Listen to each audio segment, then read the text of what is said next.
general comment about the game, and then we'll go to questions. First of all, I'm so proud of these guys. They're unbelievable leaders. I did not see that coming. I know Versailles they play in a great league with great teams, and I really thought it would be a one-score game, but these kids came out and executed on offense, defense, and special teams. His kick return, when it was 13-7, was big. They had a little momentum, and I don't know how long it was, 90 yards or something, but that was a big momentum change.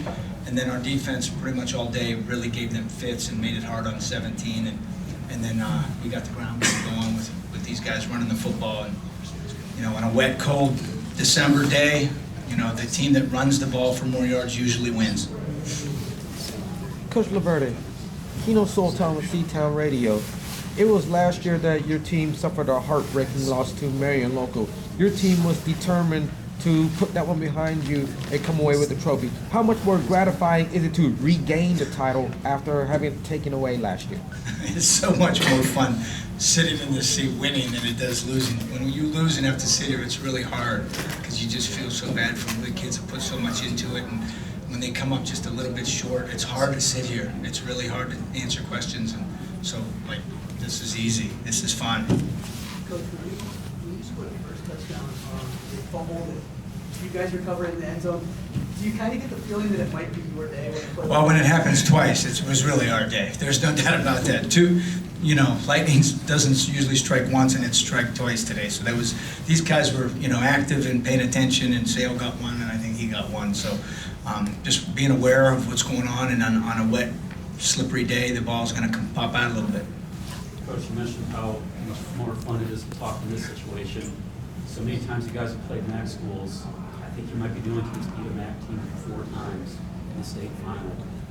Kids were chanting CBC afterward.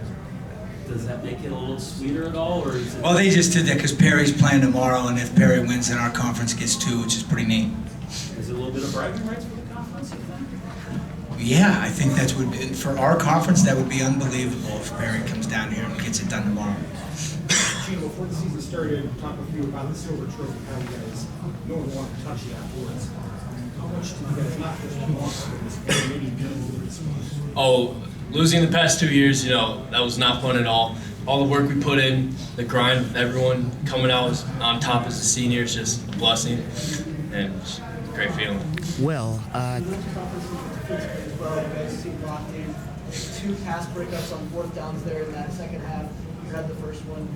What was going through that? We knew we had the lead, and the way they would come back was chucking it deep, so we were just being protective over top, and Will on the 4th down, that was a really good play that he had. Will, tell us about that kickoff. I almost slipped when I caught it, actually. He almost did put his knee down. But I saw the hole. There was great blocking. It just opened up, and I just had to hold. Coach. Obviously, people are going to talk about the kick return. You had so many other big plays, but that block you had on Jake's 72-yard run, that was huge. How important was it to you just to go out and do all those dirty little jobs that don't usually make the scorebook, but you went out and did a lot of big things to create some big plays for the team? That block felt great, but in general, Jake had a nice run. I sealed the edge, and Jake just ran right up the middle, hit a couple spins, and he was downfield. You guys led the clock for almost the entire 4th quarter. How important was it for you guys to be able to do that going into the 4th quarter when you got the ball from 35 seconds left? Yeah, I don't know if it was a 9-minute drive, and I don't even know if we weren't going to score, but then I think we fumbled in the end zone and he got it. So I think we ended up scoring on it, but just running the clock down, we were already up 3 scores, was really important just to bleed it, and these kids kept grinding out 1st downs, and we had a pass play on there to Willie when we were on 3rd and 12 or something like that to get the first. Just their execution, man. I was so proud of the guys up front. They did a nice job, and the backs ran hard and took care of the ball. But yeah, that was big, because to give our defense a rest, because they were out there running around, it's hard to chase 17 around. He's a player. Gino, what are you seeing on that opening drive? You pounced on the fumble, and those opening drives to take the lead 13-0.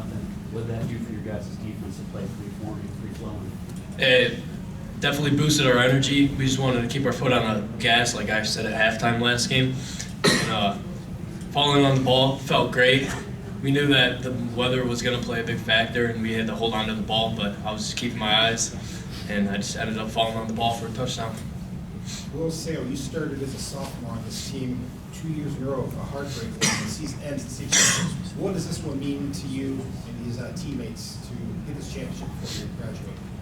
Obviously, it doesn't feel great to lose, but I think every day, me and the guys, we just put in the work. I know that's what everybody says, but that's what we did.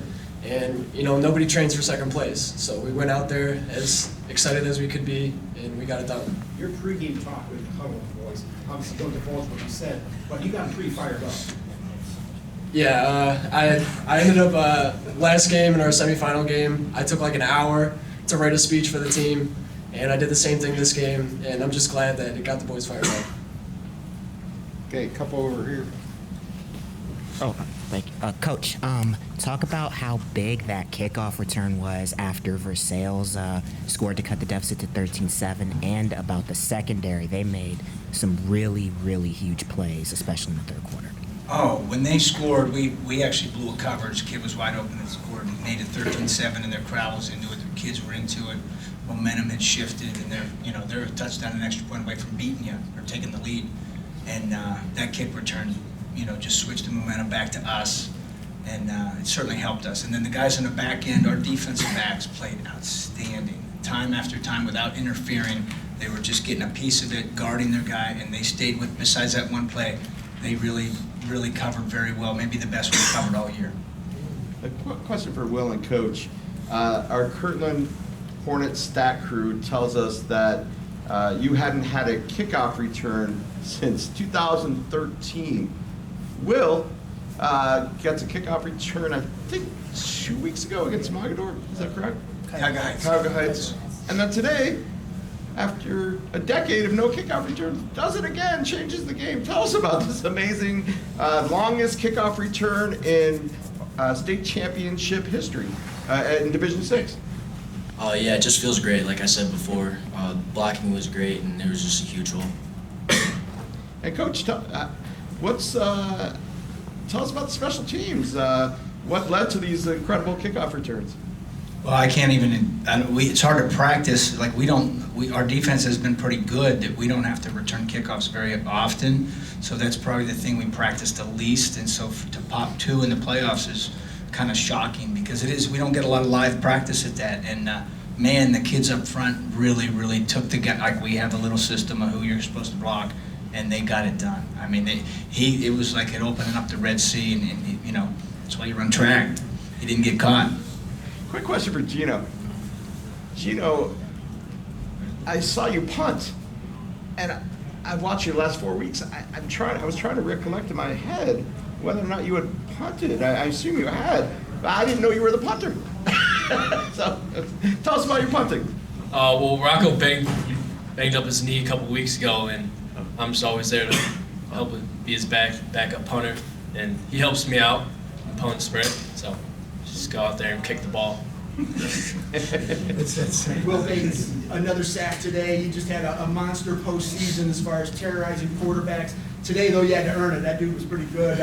What inspired you in this postseason run just to be as ferocious as you were on the defensive side of the ball? Oh yeah, I mean that was never the goal. The goal is to just win states. Honestly, that's the thing we've dreamed of ever since we were kids. So I mean the sacks come with it, but that's awesome. But I got good backers, good DBs that make plays behind me, so it takes a lot of pressure off of me. Does it make it any sweeter that you beat a team today that you lost to, and a lot of you guys specifically were on the losing end of it 2 years ago? Ron? I really did. What? Can you repeat yourself? Oh yeah. Does it make it any sweeter that you all beat yourselves after losing that 2 years ago? Yeah, it's our senior year. This is like the most important year, and I'm just glad we got the victory. Coach, obviously you've developed a dynasty here at Kirtland. Can you just talk about the Kirtland way? It's so important to hear. There's just no shortcuts. Like I say, tell the kids, like everybody wants to win. There's 100 and some teams in our division. They all want to win the state championship. There's just no shortcuts. You have to outwork them, and that starts in the middle school. And these kids, they grew up playing football and they got in the weight room, and they don't take a day off. They work really hard.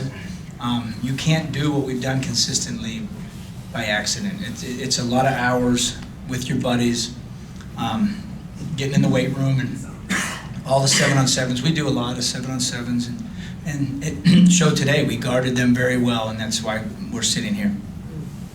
And to your point about that, you still gotta have fun, because that was your pregame talking there. Fun, fun, fun. Was there any worry about pressure? Because it seemed like you were really pushing. Have fun, love this game. You play much better when you're just out there playing with the guys you love and having fun. And Rocco last week, it was 0-0 at halftime, and he busted a long run, and third quarter 0-0, and he was just like, Coach, I love this shit. And it was my pregame spot. I'm like, listen, you play better. Like, it's not every day you get to compete at this level, and don't worry. Like, there's nothing to worry about. Enjoy it. It's a game. Like, and I wanted these kids to know, just, love this shit. Like, love every play of it. Excuse my language. I think that's the first time I've ever heard you swear. I try not to swear. I try not to swear. You played such a big role this year. Today, obviously, other guys stepped up, but offensively, defensively, special teams, punting until you got banged up. Just what does it mean to you just to kind of finish this off the way you did? It means everything. I'm just glad. Me and my boys, we came out, we played really good, and finished the season off. Okay, we all set here. Congratulations, guys. Thank you.